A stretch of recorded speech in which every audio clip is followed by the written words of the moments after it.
Finally, I have enough parts here to start assembling some stuff so I can feel like I'm actually getting somewhere. It's really been frustrating to gather parts with all the delays in the world right now, with all the issues in the world. So we got everything we need now to assemble our brand new tubular and coilover front suspension. And then right in the bottom corner here, these are the links for the rear sway bar. It's going to be a custom deal that we're going to have to make up, but you see some Heim joints and stuff like that. We're going to make up a nice rear sway bar. Not going to run a sway bar in the front at all. No need for it on a track car. And really the rear one isn't for sway control. It just helps you kind of dial in the launch by preloading one side of the car to offset for the torque of the engine. So yeah, here we go, putting stuff together. Yee yee!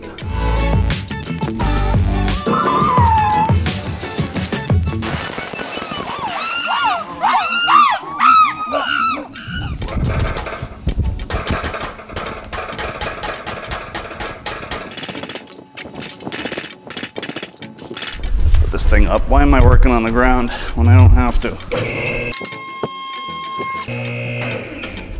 So this is one of the drawbacks to an old 80s car, is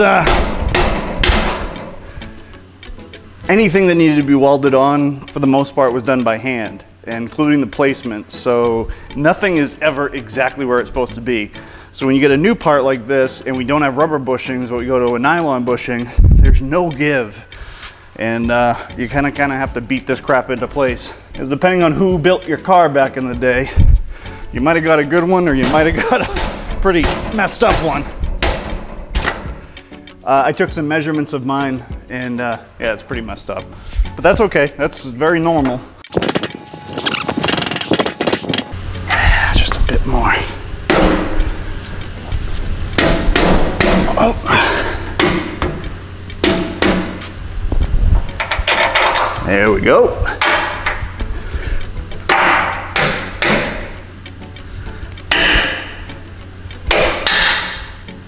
Bingo. Rather than replace the hardware, which I usually do, to be honest, I think I'm just gonna put a little elbow grease in it this time and hit all of the nuts and bolts with a sandblaster and let's see how they come out. If they're decent, I'll reuse them because this stuff's not cheap. And if they don't look so hot, then I won't.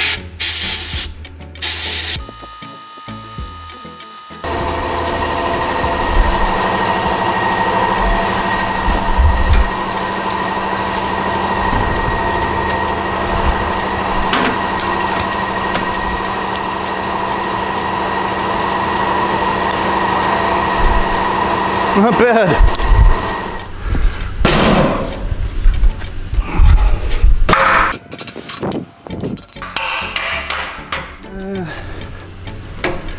Like this, like that.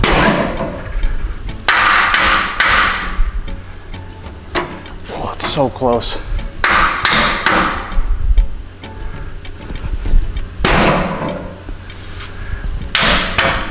I may need to drill that one out. It's just a hair off from where it needs to be.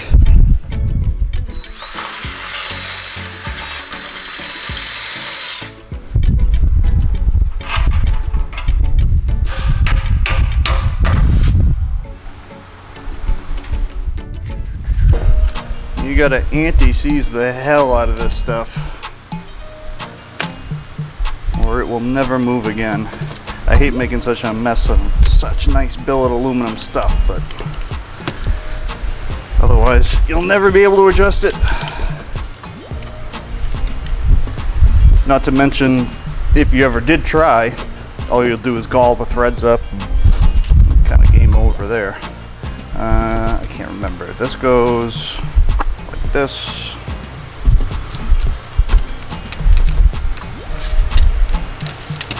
Actually, we'll just do this. And you can wipe the excess off after, but we'll just work it into the threads.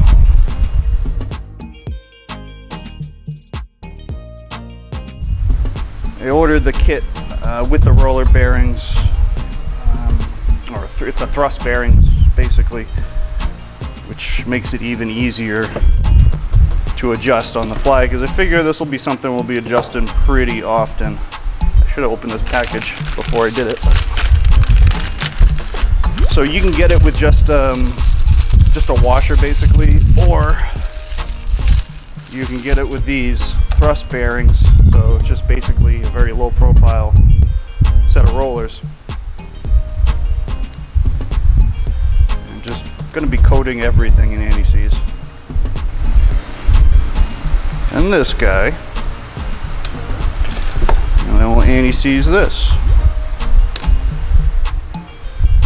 I'd love to stop what I'm doing. No, yeah, just order what you want, I'll pick it up. Chickens. 8 chickens.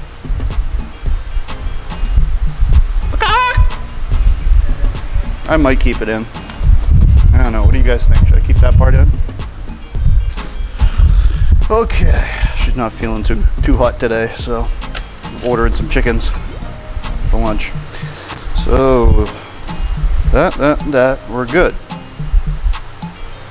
And we got to put our spring of a thing on and then assemble the top part. So yeah, cool.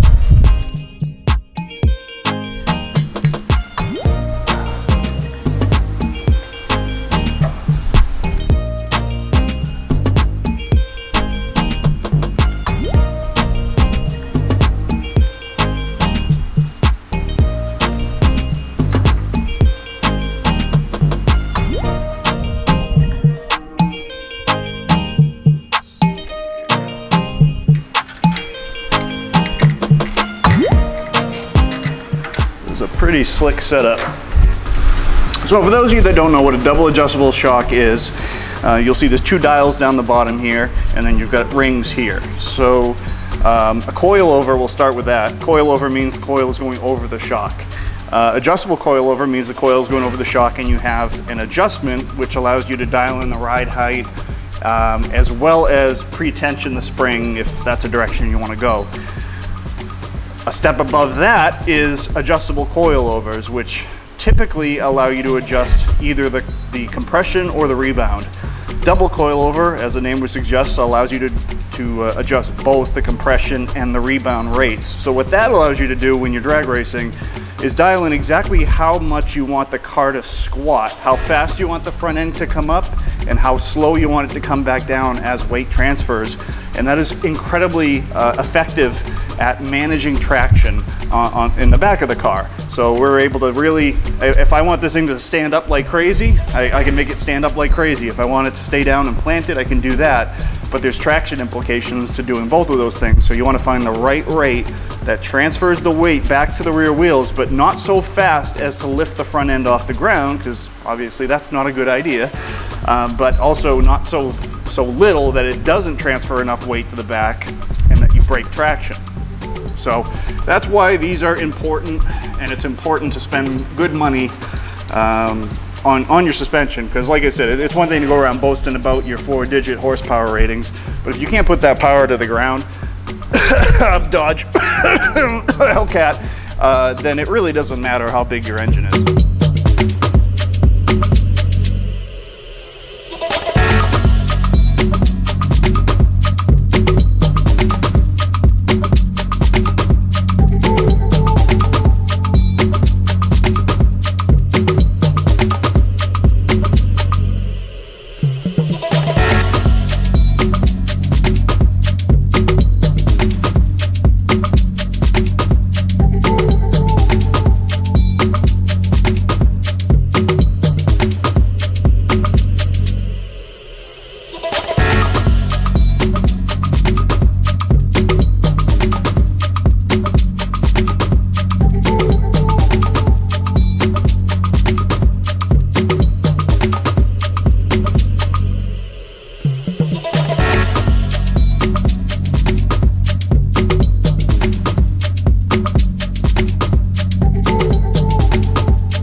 just got the sway bar kit in, and that came from Jegs. This is one of their house brand setups, and it's a universal kit, and the only thing you really need to know is the approximate weight of your car so that you can make sure that your tension on the sway bar itself is right for that weight. So we've got an outer bar here, and this is the actual torsion bar that will sit in the center. That sleeves its way through here on a couple of little bushings. Looks like nylon bushings. You've got the upper link arms. You've got adjustable links on Heim joints, so really nice. And weldable bracket that'll go right onto our axle. Now we just got to put the pieces together. Oh, the other thing that's neat is this is completely adjustable. You just cut this down to size for width. I ordered a 32 inch, so it's really already set for a drag car with big ass tires. So that's gonna work out just fine. I don't even think I'm gonna need to cut it down at all, but you always can if you need to go even more narrow. The other exciting part that came in is from Curry. Check out these friggin' meat sticks. Nasty. 35 spline. I mean, we're not gonna be breaking these guys. Super nice. Did, press the bearings on for me. Got exactly what I wanted for a hub. And it looks like all of our measurements are right. I won't know for sure until I order the third member. It's what they call that piece that kind of sits in the pumpkin on a Ford 9-inch. But it appears to be good. These are angry looking axles. Angry. So what I'd like to do is have my bar right around here, around that brace, and kind of run alongside it. So then we'll slip this guy over this, and then weld this to that. And I'm going to try to keep this in the center so it doesn't interfere with the rest of our bolt setup. And we'll be able to twist this and level it out. I don't know if we're going to be perfectly, actually yeah, we will. We should be able to get it perfectly level. So the more perfectly level you have this at ride height, the better it is. So that means while it's up on the lift like this, I'm going to want the arm down just a hair, because once we put the weight on it, it'll come up. And again, the more center line you can have this, you want to have just about all your suspension in the center line of any of its arced movements. That way you get the least amount of weird artifacts when the thing actually starts to move. So I think that's going to work out like damn near perfect. Almost like I designed it that way. But you guys know me, I didn't design anything. Flying by the seat of our pants. Okay, I'm just going to tack this guy up. Oh, you know what? I'm grounded to the chassis right now. I need to be grounded to the rear end because it's sitting all on rubber bushings. Can't make the sparky if we don't have the groundy. Get it level so I can repeat it on the other side.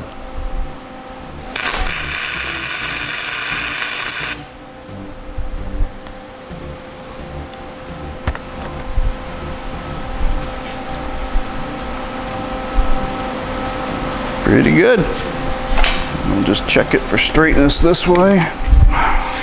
Come down a little bit.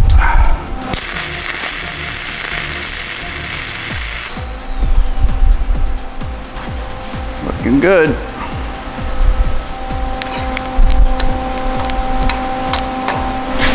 So we're about 3/4 of an inch off bolt head. Yep. We're not going to need to cut that at all. It's like dead nuts on. It's perfect. That's pretty cool. Shit rarely works out, but it sure is nice when it does, you know?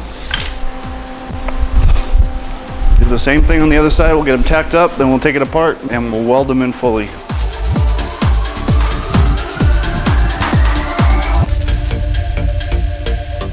Beautiful.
And with that, we've got a functioning rear and front suspension. So I'm going to end off the video here. I want to thank you guys as always for watching. If you have any questions, comments, concerns, and or criticisms, make sure you throw them down in the comment section below me. Otherwise, everybody have a great day.